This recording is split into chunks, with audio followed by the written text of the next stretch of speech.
Hi friends, ಇವತ್ತು ನಾನು ಸಿಂಪಲ್ಲಾಗಿ ತಿಳಿ ಸಾಂಬಾರು ಮಾಡ್ತಾಯಿದ್ದೀನಿ. ಯಾವ ರೀತಿ ಮಾಡ್ತೀನಿ ಅಂತ ಬನ್ನಿ ತೋರಿಸ್ತೀನಿ.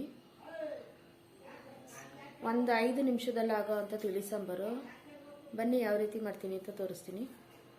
ನಾನ್ ವೆಜ್ ಎಲ್ಲ ಮಾಡಿದ ನಾಳಿಗೆ ಈ ಥರ ತಿಳಿ ಸಾಂಬಾರು ಮಾಡ್ಕೊಂಡು ಊಟ ಮಾಡಿದ್ರೆ ತುಂಬ ಟೇಸ್ಟ್ ಇರುತ್ತೆ. ಬನ್ನಿ ಯಾವ ರೀತಿ ಮಾಡ್ತೀನಿ ಅಂತ ತೋರಿಸ್ತೀನಿ. ಇವಾಗ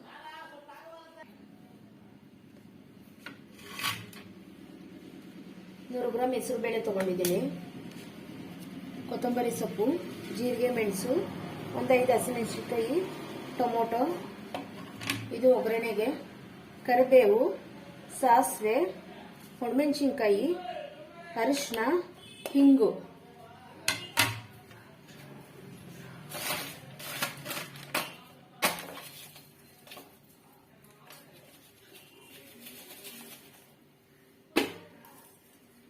ಮತ್ತು ಬೆಳ್ಳುಳ್ಳಿ. ನಾನು ಬೆಳ್ಳುಳ್ಳಿ ಬೇಯೋದಕ್ಕೆ ಹಾಕ್ತೀನಿ. ಬನ್ನಿ ಈಗ ಯಾವ ರೀತಿ ಮಾಡ್ತೀನಿ ಅಂತ ತೋರಿಸ್ತೀನಿ. ಇಷ್ಟು ಐಟಮ್ ತಗೊಂಡಿದ್ದೀನಿ ನಾನು. ಸೂಪರ್ ಆಗಿರುತ್ತೆ ಇದು. ಇದು ಮದುವೆ ಮನೆಗಳಲ್ಲೆಲ್ಲ ಮಾಡ್ತಾರಲ್ಲ, ಫಂಕ್ಷನ್ಗಳಲ್ಲಿ ಮಾಡ್ತಾರಲ್ಲ, ಅದೇ ಟೈಪ್ ಇರುತ್ತೆ. ನಾನು ಭಟ್ರ ಹತ್ರನೇ ಕೇಳಿ ಈ ರೀತಿ ಮಾಡ್ತಿರೋದು. ಸುಮಾರು ಸಲ ಮಾಡಿದ್ದೀನಿ ನಾನು. ತುಂಬ ಟೇಸ್ಟ್ ಇರುತ್ತೆ. ನಮ್ಮನೇಲಿ ಏನೇ ಫಂಕ್ಷನ್ ಆದರೂ ನಾನ್ ವೆಜ್ ಅಡುಗೆ ಮಾಡಿದಾಗ ನಾನು ಈ ತಿಳಿ ಸಾಂಬಾರು ಮಾಡೇ ಮಾಡ್ತೀನಿ. ಟೇಸ್ಟ್ ಇರುತ್ತೆ. ಬನ್ನಿ ಇವಾಗ ತೋರಿಸ್ತೀನಿ. ಹೆಸರು ಬೇಳೆ ವಾಶ್ ಮಾಡಿ ಇಟ್ಕೊಂಡಿದ್ದೆ, ಹಾಕ್ತಾ ಇದ್ದೀನಿ.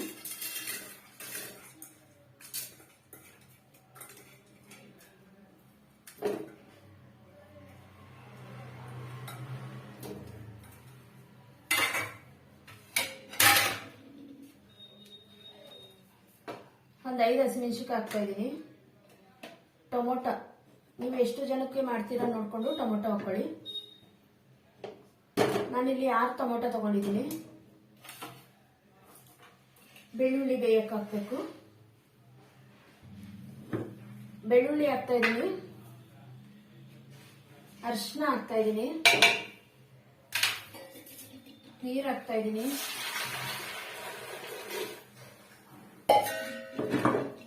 ಕುಕ್ಕರ್ ಕ್ಲೋಸ್ ಮಾಡ್ತಾ ಇದ್ದೀನಿ.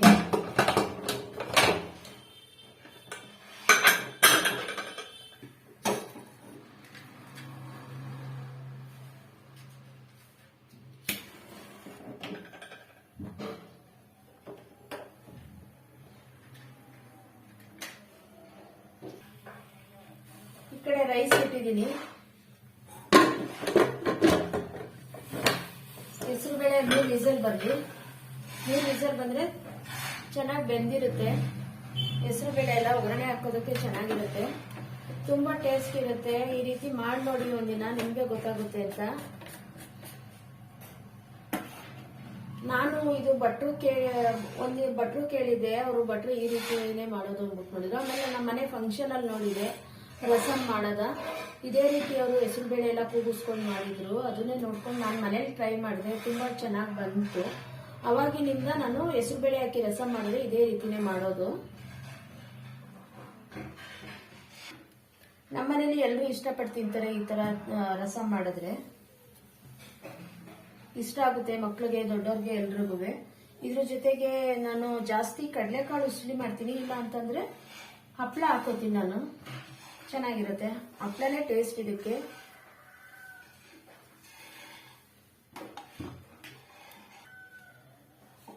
ಇದನ್ನ ಏನೋ ಒಂಥರ ಬೇಜಾರಾಗ್ತಿದೆ, ತುಂಬಾ ಫೀಲಿಂಗ್ ಆಗ್ತಿದೆ. ಏನಕ್ಕೆ ಅಂತ ಗೊತ್ತಿಲ್ಲ, ಏನೋ ಗೊತ್ತಿಲ್ಲ. ಅಡುಗೆ ಮಾಡೋಕ್ಕೂ ಮುಡಿಲ್ಲ ಇವತ್ತು. ಆ ರೀತಿ ಆಗ್ತಿದೆ. ಏನಕ್ಕೆ ಅಂತ ನನಗೂ ಇದಾಗ್ತಾ ಇಲ್ಲ. ಆದ್ರೂ ಮಾಡಬೇಕು, ಮಾಡ್ತಾ ಇದ್ದೀನಿ. ಜೀರಿಗೆ ಮೆಣಸು ಸ್ವಲ್ಪ ಹುರ್ಕೋತಾ ಇದ್ದೀನಿ.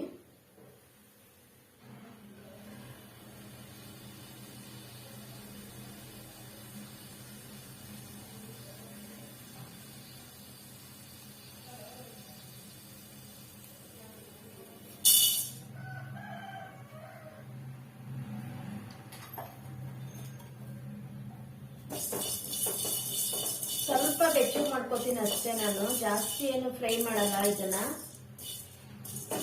ಪೌಡರ್ ಮಾಡ್ಕೊಳಕಷ್ಟೇ. ಇದು ಮಿಕ್ಸಿ ಜಾರ್ಗೆ ಹಾಕಿದ್ರೆ ಜಾಸ್ತಿ ಪುಡಿ ಆಗಲ್ಲ. ಕಲ್ಲಲ್ಲಿ ಪುಡಿ ಮಾಡ್ಕೊತೀನಿ ನಾನು, ಕುಟಾಣಿನಿ.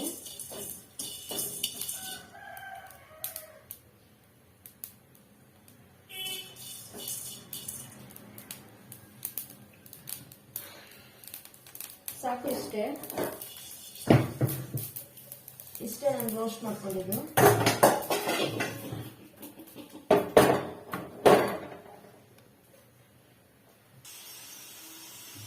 ಜೀರಿಗೆ ಮೆಣಸು ಪುಡಿ ಮಾಡ್ಕೊತಾ ಇದ್ದೀನಿ.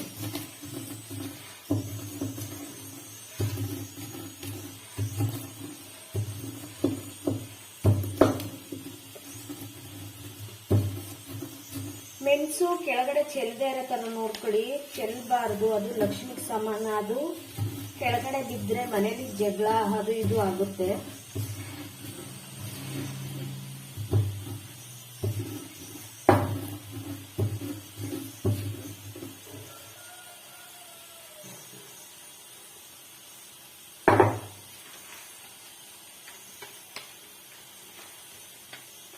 ಪೌಡ್ರ್ ಮಾಡ್ಕೊಂಡೆ ನಾನು.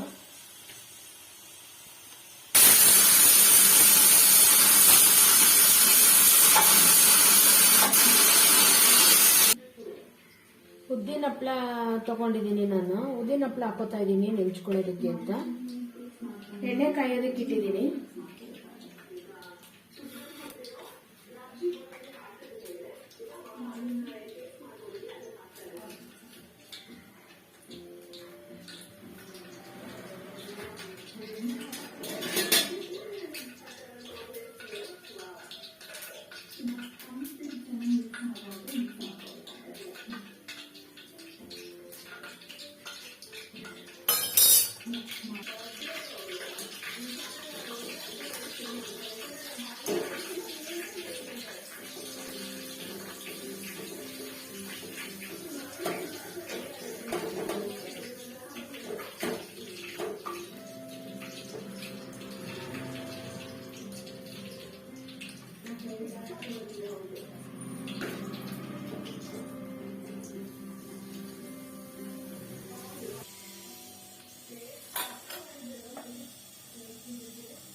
ಒಗ್ಗರಣೆ ಹಾಕೋತಾ ಇದ್ದೀನಿ.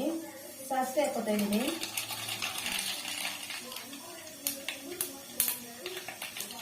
ಒಣಮೆಣಸಿನಕಾಯಿ,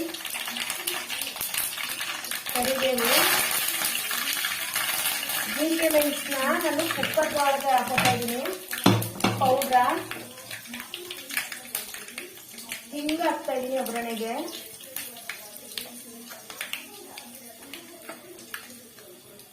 ಗ್ಯಾಸ್ ಆಫ್ ಮಾಡಿದೆ ಒಗ್ಗರಣೆದು.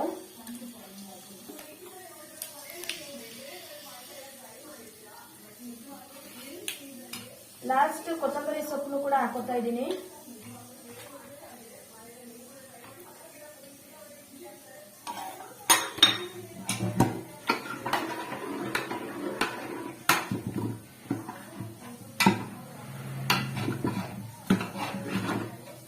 ಟೊಮೊಟೊ ಇತ್ತಲ್ಲ ಅದನ್ನ ಇದ್ರಲ್ಲೇ ಮ್ಯಾಶ್ ಮಾಡ್ಕೊತಾ ಇದ್ದೀನಿ ನಾನು.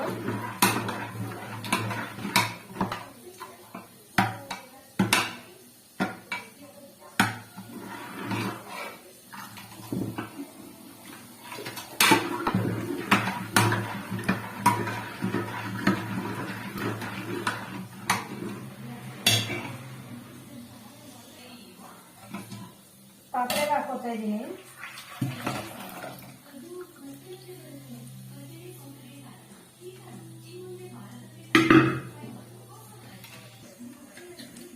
ಕುದಿಯೋದಕ್ಕೆ ಕುಕ್ಕರ್ ಇಡ್ತಾ ಇದ್ದೀನಿ ಗ್ಯಾಸ್ ಮೇಲೆ.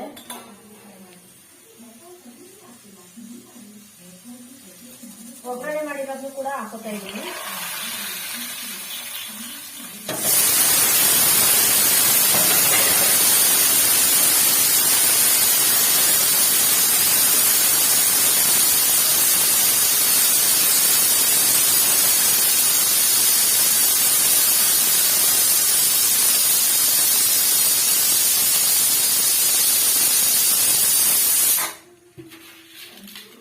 ರುಚಿಗೆ ತಕ್ಕಷ್ಟು ಉಪ್ಪು.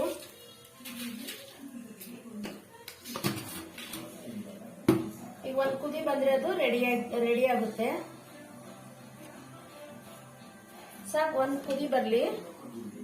ಸರ್ವಿಂಗ್ ಬೌಲ್ಗೆ ಹಾಕೊಳ್ಳೋಣ. ನೋಡಿದ್ರಲ್ವಾ ಫ್ರೆಂಡ್ಸ್, ನಾನು ಯಾವ ರೀತಿ ಮಾಡ್ತೀನಿ ತಿಳಿ ಸಾಂಬಾರು ಅಂದ್ಬಿಟ್ಟು. ಈ ವಿಡಿಯೋ ಇಷ್ಟ ಆದರೆ ನನಗೆ ಶೇರ್ ಮಾಡಿ, ಕಮೆಂಟ್ಸ್ ಮಾಡಿ, ಲೈಕ್ ಕೊಡಿ. ಮುಂದಿನ ವಿಡಿಯೋಗೆ ಸಪೋರ್ಟ್ ಮಾಡಿ. ಒಂದು ಕುದಿ ಬರಲಿ. ಸಾಂಬಾರ್ ಕುದೀತಿದೆ. ಸರ್ವಿಂಗ್ ಬೌಲ್ ಹಾಕೋತೀನಿ. ಬನ್ನಿ ಇವಾಗ ಸರ್ವ್ ಮಾಡ್ಕೋತೀನಿ. ನೋಡಿ, ಸರ್ವ್ ಮಾಡ್ಕೊಂಡಿದ್ದೀನಿ. ಈ ವಿಡಿಯೋ ಇಷ್ಟ ಆದರೆ ಶೇರ್ ಮಾಡಿ, ಕಮೆಂಟ್ಸ್ ಮಾಡಿ, ಲೈಕ್ ಕೊಡಿ. ಮುಂದಿನ ವಿಡಿಯೋಗೆ ಸಪೋರ್ಟ್ ಮಾಡಿ. ಯಾರೆಲ್ಲ ಹೊಸದಾಗಿ ವಿಡಿಯೋ ನೋಡ್ತಾ ಇದ್ದೀರಾ ಪ್ಲೀಸ್ ಸಬ್ಸ್ಕ್ರೈಬ್ ಮಾಡ್ಕೊಂಡು ನೋಡಿ ಅಂತ ಕೇಳ್ತಾ ಇದ್ದೀನಿ. ಈಗೆಲ್ಲ ಸಬ್ಸ್ಕ್ರೈಬ್ ಯಾರಾಗಿದ್ದೀರಾ ಅವರೆಲ್ಲರಿಗೂ ಧನ್ಯವಾದ ತಿಳಿಸ್ತಾ ಇದ್ದೀನಿ. ಬಾಯ್ ಫ್ರೆಂಡ್ಸ್, ಮುಂದಿನ ವಿಡಿಯೋ ಸಿಗ್ತೀನಿ.